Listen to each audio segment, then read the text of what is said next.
But yeah, it's the bot. Man, I was looking at the bot because I was trying to figure out how many lines of code I've written for that sentimental sappy post when I was announcing the Fight Night raid. And y'all, the bot's beefy now. The bot's a beefy boy. He's got some technology underneath the hood. Yeah, and you know, there's a lot of different things that open up too, just with so not to go too much into the weeds of how specifically the new version of the bot works, but essentially you create a leaderboard and then you assign time slots to a leaderboard, but a time slot doesn't necessarily need a leaderboard. So like I could also go ahead and like it opens up the ability to also do stuff like, hey, for this time slot it's only open to people who have above or below a certain amount of points on the leaderboard. Or like this time slot, if you're in this time slot, it's double points, you know? Which as we sort of go along, looking back on the first season, which is even weird to say now, but looking back on the first season, you know, there was definitely people who should have earned some points who just sadly, again, because, you know, it's all the most amazing people who play first. They dip their toe into fight nights and then all of a sudden get decimated and never come back. So I want to try and avoid that issue if at all possible. And again, there's a lot of different ways I could do it. I definitely think that a combination of, hey, this time slot's only going to be limited to people who have, you know, I think realistically it's gonna have to be like with the ranks, like, you know, I don't want to limit people who want to play in a higher level from playing in a higher level, but I do kind of want to do the opposite.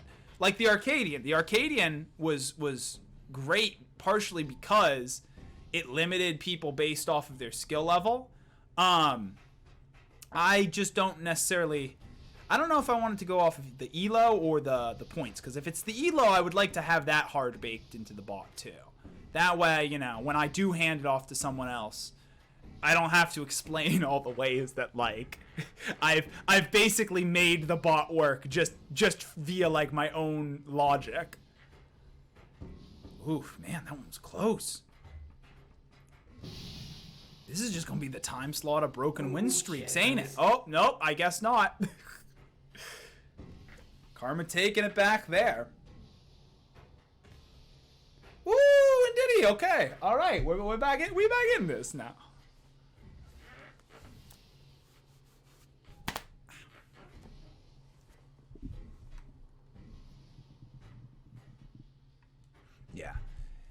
Yeah, it's been one heck of a journey so far with the bot, but I really like the end product.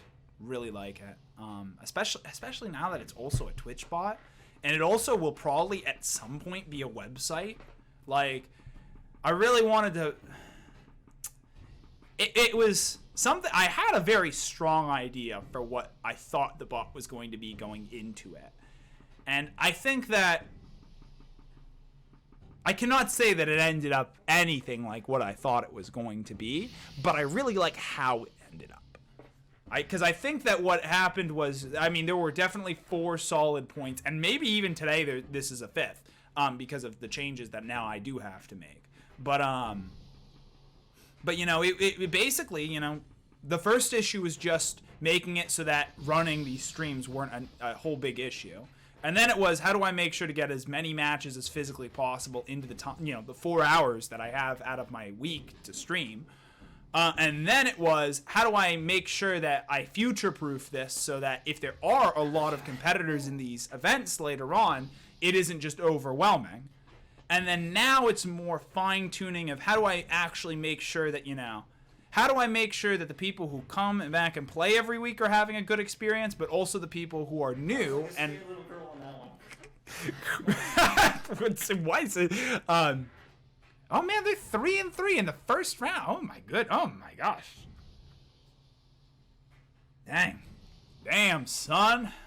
But you know, trying to make sure that, you know, people who want to play what they want to play actually have the opportunity to play what they want to play, and then, you know, also on the other hand of things, making sure that high level people who want to play against other high level people have that opportunity while at the same time giving new players, because originally this was just going to be a way to find people in Sparc who are currently online without having to log in and see who's online. But then I started streaming and fucked myself up, so it's fine. Actually, that is a good question just generally. Would people be interested, because I did the offline matches, and that wasn't a failure necessarily because people didn't want to do matches off stream, I believe. I believe it was a failure just because there was no way to... Yo, actually, Las Vegas betting radar, something I would love to start doing.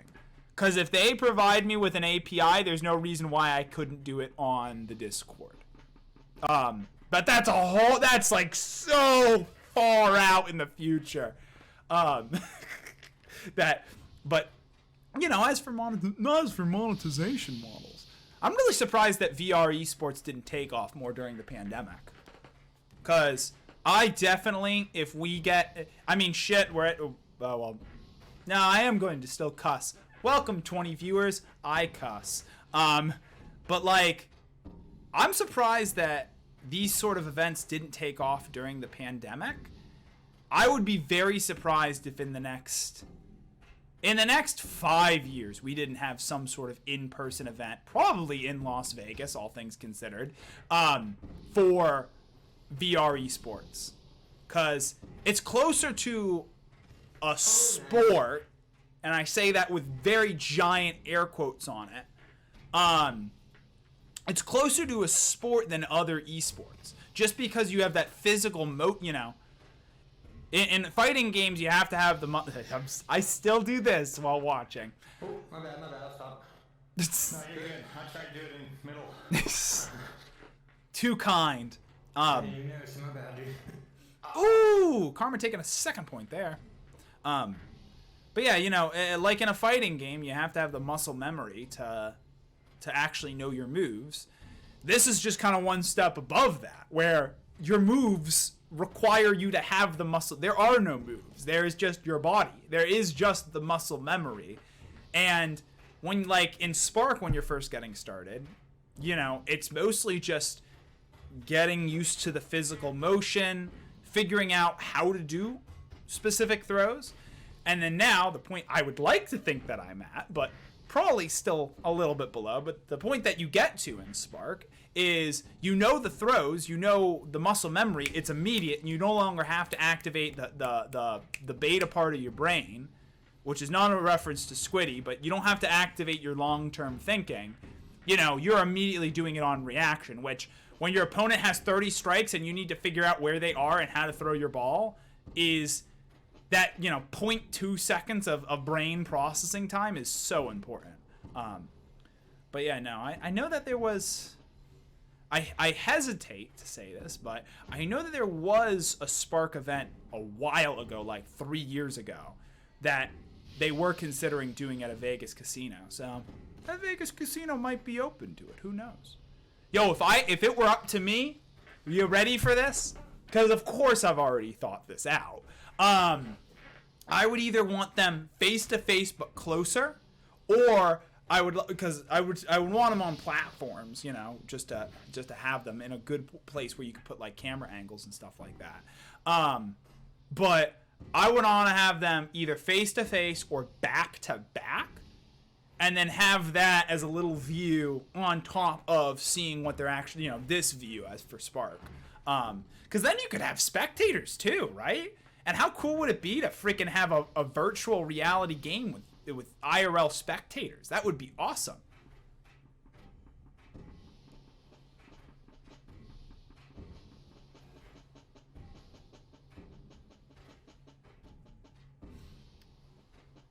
Man, what? How many strikes does Karma have right now? Okay, he has 0 actually. He actually has 0.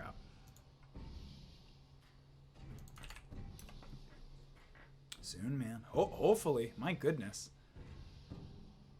That's like, again, that's so far in the future, but Actually, I mean,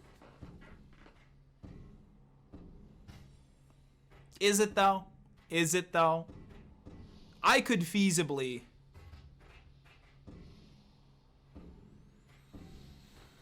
Now you got me thinking on stream. That's a conversation I need to take off stream with myself. Oh, and Karma taking the win. Oh, great game, man. Great game.